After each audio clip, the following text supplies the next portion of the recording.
नमस्कार प्यारे साथियों। तो आप लोग कैसे हैं? आशा करते हैं आप लोग बिल्कुल सही होंगे।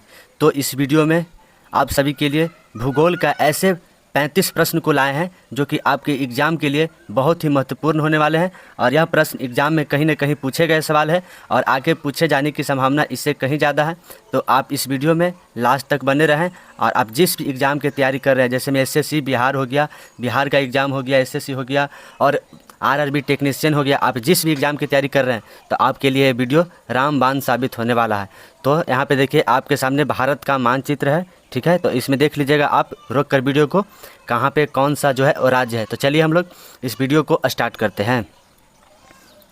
तो यहाँ पे फर्स्ट नंबर प्रश्न में दिया हुआ है, निम्नलिखित में से राष्ट्रीय राजमार्ग 1 किन दो सीमाओं को जोड़ता है। तो राष्ट्रीय राजमार्ग 1 जो है वह किन दो सीमाओं को जोड़ता है। तो इस प्रश्न का राइट आंसर हो जाएगा ऑप्शन नंबर ए, जो कि दिल्ली और पाक सीमा को जो है राष्ट्रीय राजमार्ग 1 जो है वह जोड़ता है प्यारे साथियों, ठीक है। यहाँ पे देखिए दिल्ली और कोलकाता दिया हुआ है, तो यह नेशनल हाईवे 2 को जोड़ता है। जो दिल्ली और कोलकाता जो है यह नेशनल हाईवे 2 को जोड़ता है प्यारे साथियों, ठीक है। ऐसा कौन सा नेशनल हाईवे है जो सबसे लंबा है? तो यह NH-44 जो है वह नेशनल हाईवे सबसे लंबा है प्यारे साथियों। और यह श्रीनगर से कन्याकुमारी तक प्यारे साथियों जोड़ता है NH-44। तो चलिए हम लोग यहाँ पे आगे बढ़ते हैं और प्रश्न नंबर 2 पर ध्यान देंगे। तो यहाँ पे प्रश्न में दिया हुआ है, भारत का सबसे बड़ी समुद्री पुल कौन सा है।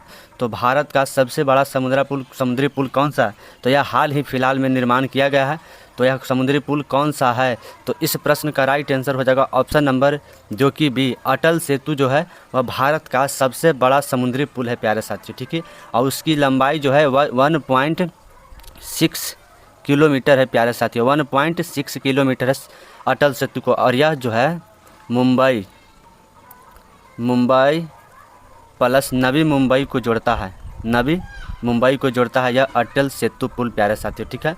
और यह गांधी सेतु पुल कहाँ है? तो यह पटना में जो है वह गांधी सेतु पुल है जो कि गंगा नदी पर बना हुआ है। और यह जो है हाजीपुर और पटना को जोड़ता है। तो चलिए हम लोग यहाँ पे आगे बढ़ते हैं और प्रश्न नंबर 3 पर ध्यान देंगे। उत्तरी रेलवे जोन का मुख्यालय किस राज्य में है? तो उत्तरी जो रेलवे जोन है उसका मुख्यालय जो है किस शहर में है? तो इस प्रश्न का राइट आंसर हो जाएगा ऑप्शन नंबर ए, जो कि उत्तरी रेलवे जोन का जो मुख्यालय है वह दिल्ली में है प्यारे साथियों, ठीक है। मुंबई जो कि यह मध्य रेलवे जोन का मुख्यालय है। मध्य रेलवे जोन का जो मुख्यालय है वह मुंबई में है प्यारे साथियों, ठीक है। आप लोग इसे ध्यान दीजिएगा। तो चलिए हम लोग यहाँ पे आगे बढ़ते हैं और प्रश्न नंबर 4 पर ध्यान देंगे। निम्नलिखित में से देश में सबसे लंबी दूरी तक जो कि रेलगाड़ी कौन सा चलता है? तो सबसे लंबी दूरी तक जो है वह कौन सा रेलगाड़ी चलता है? तो इस ऑप्शन के अनुसार बताना है। तो इस प्रश्न का राइट आंसर हो जाएगा ऑप्शन नंबर बी, विवेक एक्सप्रेस जो है वह भारत देश में सबसे लंबी दूरी तक चलने वाला रेलगाड़ी है प्यारे साथियों, ठीक है। और यह जो है श्रीनगर से कन्याकुमारी के बीच में चलता है। यह समझौता एक्सप्रेस जो है यह भारत और पाकिस्तान के बीच जो है वह समझौता एक्सप्रेस चलता है प्यारे साथियों, ठीक है। तो चलिए हम लोग यहाँ पे आगे बढ़ते हैं और प्रश्न नंबर 5 पर ध्यान देंगे। तो यहाँ पे प्रश्न में दिया भारत और बांग्लादेश के बीच कौन सा रेलगाड़ी एक्सप्रेस चलता है? तो भारत और बांग्लादेश की बात किया जा रहा है कि इनके बीच जो है वह कौन सा जो कि रेलवे एक्सप्रेस चलता है। तो इस प्रश्न का राइट आंसर हो जाएगा ऑप्शन नंबर जो कि सी, मैत्री एक्सप्रेस जो है वह भारत और बांग्लादेश के बीच चलता है प्यारे साथियों, ठीक है। समझौता एक्सप्रेस तो अभी बताएं इंडिया प्लस पाकिस्तान के बीच जो है वह समझौता एक्सप्रेस चलता है, ठीक है। तो चलिए हम लोग यहाँ पे आगे बढ़ते हैं और प्रश्न नंबर 6 पर ध्यान देंगे। निम्नलिखित में से किन दो देशों के बीच 49वीं समांतर रेखाएं हैं? तो यह किन दो देशों के बीच है? तो इस प्रश्न का राइट आंसर हो जाएगा ऑप्शन नंबर डी, जो कि अमेरिका और कनाडा के बीच जो है वह 49वां समांतर रेखा है प्यारे साथियों, ठीक है। और यह प्रश्न जो है यूपीएससी में पूछा गया है। इस बार यूपीएससी में जो है यह प्रश्न पूछा गया है, ठीक है। और यहाँ पे देखिए ऑप्शन नंबर ए में दिया हुआ है भारत और पाकिस्तान के बीच जो है वह कौन सी सीमा लगता है? तो यह रेड क्लिक रेखा जो है वह भारत और पाकिस्तान के बीच लगता है। रेड क्लिक जो रेखा है वह भारत और पाकिस्तान के बीच लगता है प्यारे साथियों, ठीक है। तो चलिए हम लोग यहाँ पे आगे बढ़ते हैं और प्रश्न नंबर 7 पर ध्यान देंगे। सौरमंडल का दूसरा सबसे बड़ा ग्रह कौन सा है? तो यहाँ पे देखिए सौरमंडल का जो है वह दूसरा सबसे बड़ा ग्रह के रूप में कौन है? तो सबसे बड़ा ग्रह कौन है? तो यह बृहस्पति है, ठीक है, नंबर 1 पर है सबसे बड़ा ग्रह के रूप में। दूसरा सबसे बड़ा ग्रह पूछ रहा है तो यह शनि हो जाएगा प्यारे साथियों, ठीक है, यह दूसरा सबसे बड़ा ग्रह के रूप में शनि हो जाएगा, ठीक है। तो जो कि दूसरा सबसे बड़ा ग्रह शनि हो जाएगा और नंबर 1 पर हो जाएगा पृथ्वी, ठीक है। और यहाँ पे देखिए सॉरी नंबर 1 पर हो जाएगा बृहस्पति प्यारे साथियों, ठीक है। और यहाँ पे पृथ्वी का एकमात्र उपग्रह जो कि चंद्रमा है।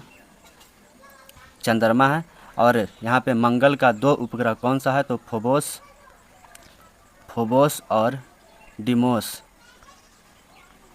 डिमोस जो है वह मंगल ग्रह का उपग्रह है प्यारे साथियों, ठीक है। और यह डिमोस जो है वह सबसे छोटा उपग्रह है, ठीक है। तो चलिए हम लोग यहाँ पे आगे बढ़ेंगे और प्रश्न नंबर 8 पर ध्यान देंगे। कृष्णा नदी कौन सी पहाड़ी से निकलती है? तो कृष्णा नदी जो है कौन सी पहाड़ी से निकलती है? तो इस प्रश्न का राइट आंसर हो जाएगा ऑप्शन नंबर बी, जो कि महाबलेश्वर के समीप पश्चिम घाट के पहाड़िया से जो है वह कृष्णा नदी निकलती है प्यारे साथियों, ठीक है। यहाँ पे ऑप्शन नंबर ए में दिया हुआ नासिक की पहाड़ी से कौन सी नदी निकलती है? तो गोदावरी नदी जो है वह नासिक के नज़दीक से निकलती है प्यारे साथियों, ठीक है। तो चलिए हम लोग यहाँ पे आगे बढ़ेंगे और प्रश्न नंबर 9 पर ध्यान देंगे। निम्नलिखित में से किस नदी को दक्षिण गंगा के नाम से जाना जाता है? तो दक्षिण गंगा के नाम से हम लोग किस नदी को जानेंगे? तो इस प्रश्न का राइट आंसर हो जाएगा ऑप्शन नंबर बी, जो कि गोदावरी को हम लोग दक्षिण गंगा के नाम से जानेंगे। अगर हम कह दें कि दक्षिण भारत गंगा के नाम से किसे जानते हैं? दक्षिण भारत गंगा के नाम से हम लोग किसे जानते हैं? तो राइट आंसर हो जाता है जो कि कावेरी। अगर भारत लग जाता है तो इस प्रश्न का राइट आंसर हो जाएगा कावेरी। लेकिन यहाँ पे बोल रहा है दक्षिण गंगा के नाम से किसे जानते हैं? तो इसे हम लोग गोदावरी के नाम से हम लोग जानेंगे प्यारे साथी, ठीक है। तो चलिए हम लोग यहाँ पे आगे बढ़ते हैं और प्रश्न नंबर 10 पर ध्यान देंगे। ग्रैंड चैनल किन 2 जल अंतरालों के बीच बनता है? तो ग्रैंड चैनल जो है वह किन 2 जल अंतरालों के बीच बनता है प्यारे साथियों? तो इस प्रश्न का राइट आंसर हो जाएगा जो कि ऑप्शन नंबर ए हो जाएगा, जो कि इंडोनेशिया और निकोबार के बीच जो है वह ग्रैंड चैनल जो कि बनता है प्यारे साथियों, ठीक है। यहाँ पे देखिए छोटा अंडमान और कार निकोबार के बीच कौन सा चैनल बनता है? तो छोटा अंडमान और कार निकोबार के बीच जो है प्यारे साथियों यह 10 डिग्री चैनल बनता है प्यारे साथियों, ठीक है। तो आप लोग इसे ध्यान दीजिएगा। तो चलिए हम लोग यहाँ पे आगे बढ़ते हैं और प्रश्न नंबर 11 पर ध्यान देंगे। निम्नलिखित में से यूक्रेन की मुद्रा कौन सी है? तो यूक्रेन की जो मुद्रा है कौन है? तो सबसे पहले यूक्रेन, तो यह यूक्रेन जो है रूस के समीप है प्यारे साथियों, ठीक है। और यह नाटो में जाना चाहता था, जिसके कारण जो है रूस ने जो है यूक्रेन पर हमला कर दिया था प्यारे साथियों, ठीक है। तो यूक्रेन का जो है यहाँ इसकी राजधानी क्या है? तो यूक्रेन की राजधानी कीव है प्यारे साथियों, ठीक है। और यूक्रेन की मुद्रा की बात किया जा रहा है तो यूक्रेन की मुद्रा जो है वह रिविनविया जो है वह यूक्रेन की मुद्रा है प्यारे साथियों, ठीक है। यह इंपॉर्टेंट क्वेश्चन है, एग्जाम में पूछ सकता है। यहाँ पे देखिए रिंगित किसका है? तो रिंगित जो है वह मलेशिया के जो है वह रिंगित मुद्रा है प्यारे साथियों, ठीक है। वॉन किसका है? तो यह दक्षिण कोरिया और उत्तर कोरिया के जो है वह वॉन है। दिरहम किसका है? तो यूएई को जो है वह दिरहम करेंसी है, ठीक है। आप लोग इसे ध्यान दीजिएगा। तो चलिए हम लोग यहाँ पे आगे बढ़ते हुए प्रश्न नंबर 12 पर ध्यान देंगे। निम्नलिखित में से कौन सी एक दक्षिण भारतीय नृत्य शैली है? तो दक्षिण भारतीय नृत्य शैली के रूप में कौन सी है? तो इस ऑप्शन के अनुसार बताना है। तो इस प्रश्न का राइट आंसर हो जाएगा ऑप्शन नंबर ए, कथकली जो है वह दक्षिण भारत के एक नृत्य शैली है। और यह किस राज्य में होता है? तो यह केरल में होता है प्यारे साथियों, ठीक है। यह केरल में जो होता है वह कथकली होता है, ठीक है। तो चलिए यहाँ पे देखिए हम लोग यहाँ उड़ीसा कौन सा स्टेट में होता है? तो यह उड़ीसा में होता है। मणिपुर में कौन सा होता है? तो मणिपुर डांस होता है। मणिपुर डांस जो होता है वह जो कि मणिपुर में होता है प्यारे साथियों, ठीक है। तो चलिए हम यहाँ पे प्रश्न नंबर 13 पर ध्यान देंगे। निम्नलिखित में से कौन सा अंडमान निकोबार द्वीप समूह का सबसे ऊंची चोटी है? तो अंडमान निकोबार द्वीप समूह का सबसे ऊंची चोटी कौन सा है? तो सैंडल पीक जो है वो अंडमान निकोबार का सबसे ऊंची चोटी के रूप में जाना जाता है प्यारे साथियों, ठीक है। तो यहाँ पे प्रश्न नंबर 14 में दिया हुआ है निम्नलिखित में से किस राज्य में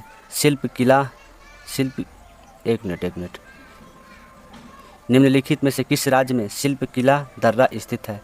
तो किस राज्य में जो है वह शिल्प किला दर्रा जो है वह स्थित है प्यारे साथियों? तो इस प्रश्न का राइट आंसर हो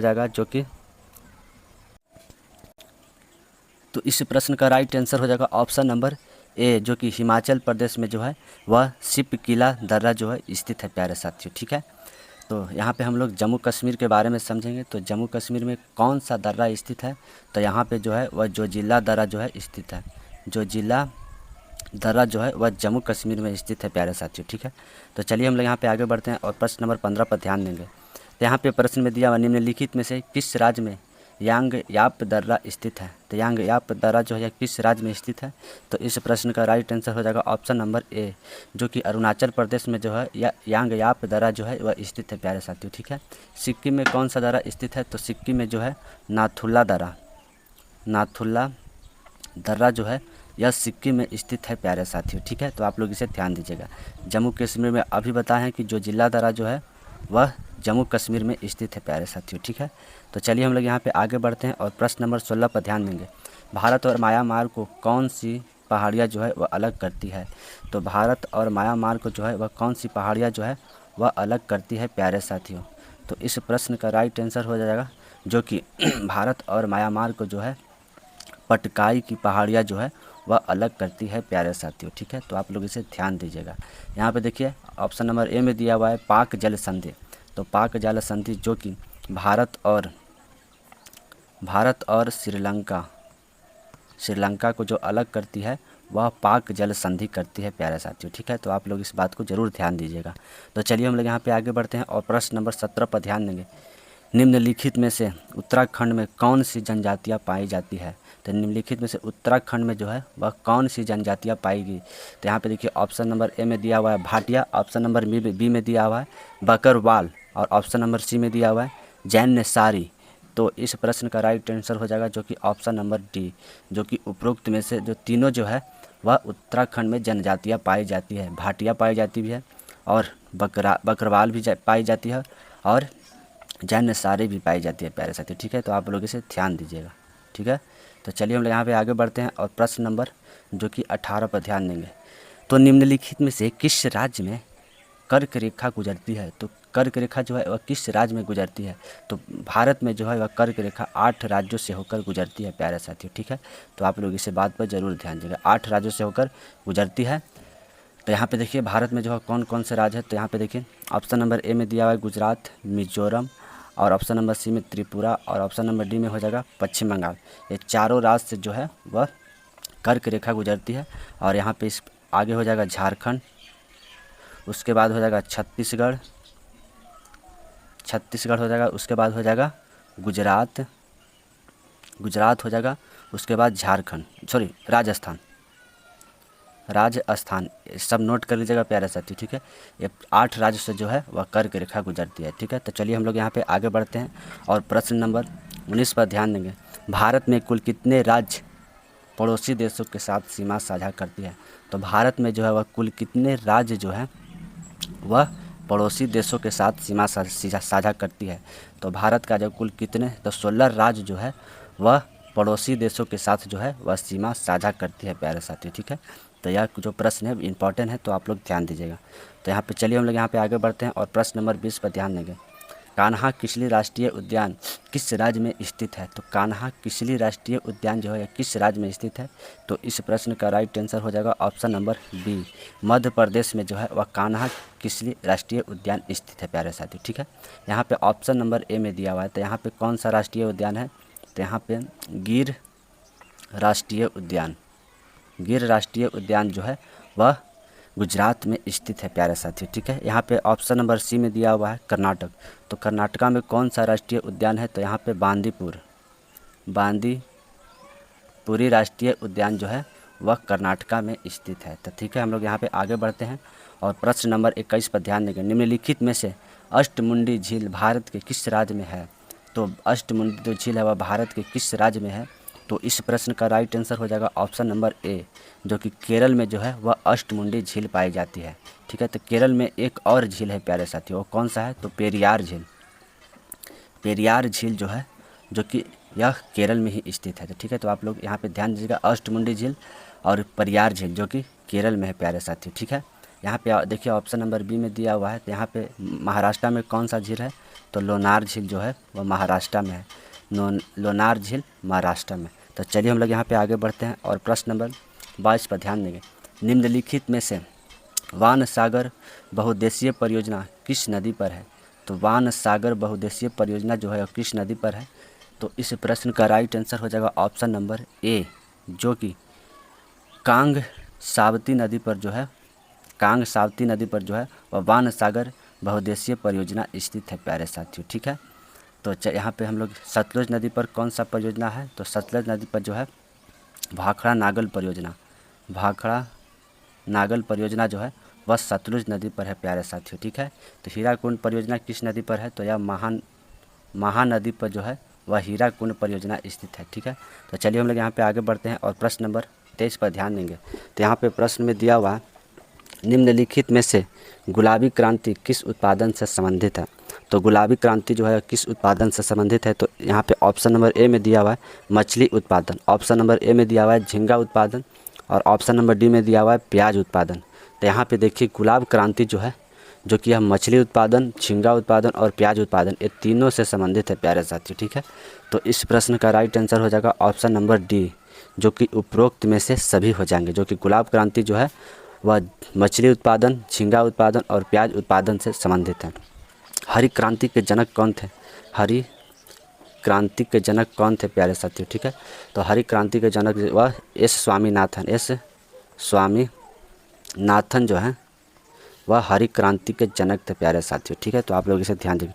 और ये एस स्वामीनाथन को जो है वह भारत रत्न से सम्मानित किया गया है इस बार। ठीक है, तो चलिए हम लोग यहाँ पे आगे बढ़ते हैं और प्रश्न नंबर 24 पर ध्यान देंगे।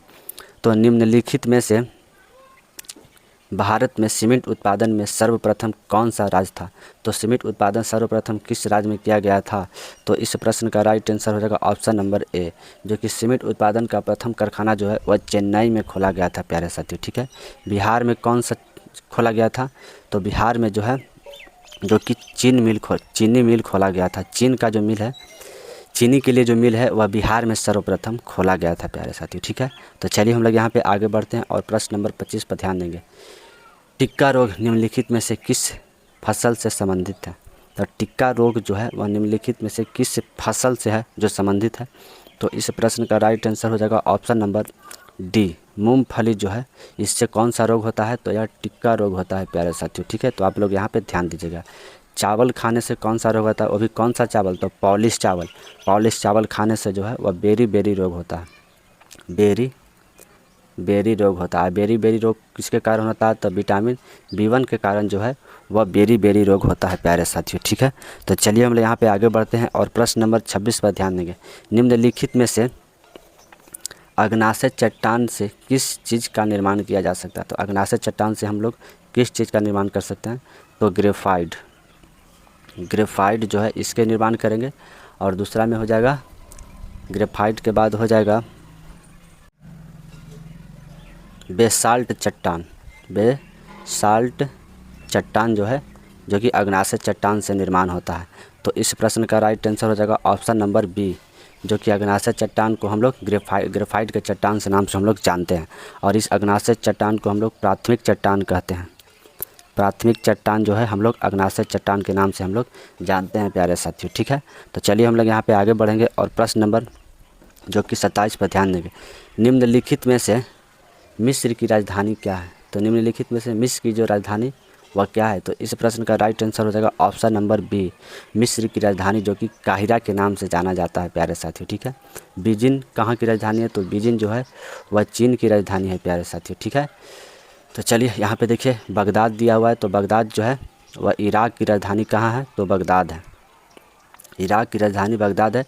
और ईरान की राजधानी कहाँ है, तो तेहरान है, ईरान की राजधानी तेहरान है प्यारे साथियों। ठीक है, तो चलिए हम लोग यहाँ पे आगे बढ़ते हैं और प्रश्न नंबर 28 को ध्यान देंगे।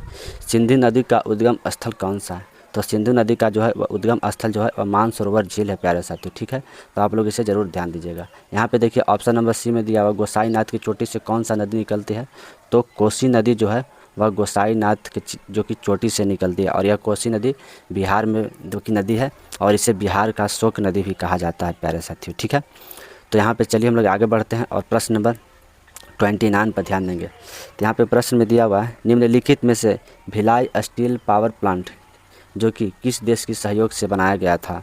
तो भिलाई स्टील पावर प्लांट जो है वह किस देश के सहयोग से बनाया गया है। तो यहाँ पे देखिए ऑप्शन में जो कि आंसर को नहीं दिया गया है, मिस प्रिंट हो गया है। तो इस प्रश्न का राइट आंसर हो जाएगा रूस, जो कि भिलाई स्टील पावर प्लांट जो है वह रूस के सहयोग से बनाया गया है प्यारे साथियों, ठीक है।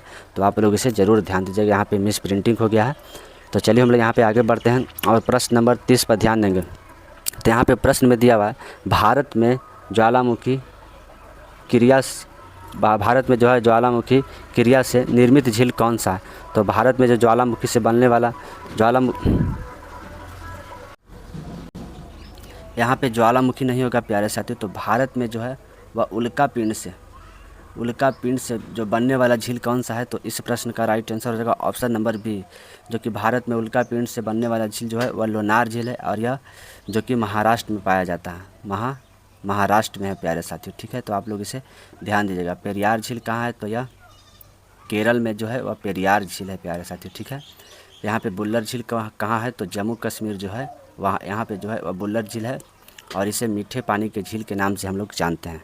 तो चलिए हम यहाँ पे आगे बढ़ेंगे और प्रश्न नंबर 31 पर ध्यान देंगे। स्वेज नहर के उत्तरी प्रवेश द्वार पर कौन सा बंदरगाह अवस्थित है। तो इस प्रश्न का राइट आंसर हो जाएगा ऑप्शन नंबर ए, जो कि पोर्ट सईदी जो है वह स्वेज नहर के उत्तरी प्रवेश द्वार पर बंदरगाह के रूप में स्थित है प्यारे साथियों, ठीक है। और यह स्वेज नहर जो है वह लाल सागर और भूमध्य सागर को जो है वह जोड़ता है प्यारे साथियों, स्वेज नहर। तो चलिए हम लोग यहाँ पे आगे बढ़ते हैं और प्रश्न नंबर 32 पर ध्यान देंगे। किस राज्य में उत्तर भारत के पहले आर्किड संरक्षण केंद्र का उद्घाटन किया गया था। तो किस राज्य में है वह सबसे पहले जो है वह आर्किड संरक्षण केंद्र का उद्घाटन किया गया था। तो इस प्रश्न का राइट आंसर हो जाएगा, जो कि ऑप्शन नंबर ए हो जाएगा। हिमाचल प्रदेश में जो है वह सबसे पहले आर्किड संरक्षण केंद्र का जो है वह उद्घाटन किया गया था प्यारे साथियों, ठीक है। तो चलिए हम यहाँ पे आगे बढ़ते हैं और प्रश्न नंबर 33 पर ध्यान देंगे। 2 ओलंपिक पदक जीतने वाला पहले भारतीय महिला कौन है। तो 2 ओलंपिक जीतने वाला प्रथम भारतीय महिला के रूप में जो कि पीवी सिंधु को जाना जाता है प्यारे साथियों, ठीक है। तो इस प्रश्न का राइट आंसर हो जाएगा ऑप्शन नंबर बी। तो चलिए हम लोग यहाँ पे आगे बढ़ते हैं और प्रश्न नंबर 34 पर ध्यान देंगे। निम्नलिखित में से एक जड़ नहीं है, तो जड़ के रूप में कौन सा नहीं है। तो इस प्रश्न का राइट आंसर हो जाएगा, जो कि ऑप्शन नंबर ए, आलू जो है वह आलू एक जड़ के रूप में नहीं पाया जाता प्यारे साथियों, ठीक है। बाकी जो मूली है वह गाजर है, ये सभी जड़ के रूप में पाए जाते हैं। तो चलिए हम लोग यहाँ पे आगे बढ़ते हैं और प्रश्न नंबर 35 पर ध्यान देंगे। गेहूं के पौधा का वनस्पति नाम क्या है। तो गेहूं के पौधा का जो वनस्पति नाम है उसे हम लोग ट्रिटिकम स्टीमम कहते हैं प्यारे साथियों, ठीक है। गेहूं का वनस्पति नाम जो है वह ट्रिटिकम स्टीमम के रूप में हम लोग इसे जानते हैं, ठीक है। यहाँ पे ऑप्शन नंबर सी में देखिए यहाँ पे दिया हुआ है, और जो कि ओरिजा सताइबा जो है किसका वनस्पति नाम है। तो यह चावल का वनस्पति नाम है प्यारे साथियों, ठीक है। तो आप लोगों को यह सेशन कैसा लगा। अगर आप लोग को सेशन यह पसंद आया तो आप लाइक शेयर करना बिल्कुल मत भूलें। अगर आप लोग चैनल पर नए हैं तो आप चैनल को ज़रूर से ज़रूर सब्सक्राइब कर लें, जिससे कि वीडियो डालने पर आपको सर्वप्रथम नोटिफिकेशन प्राप्त हो प्यारे साथियों, ठीक है। तो आप लोग सदा खुश रहिए। जय हिंद।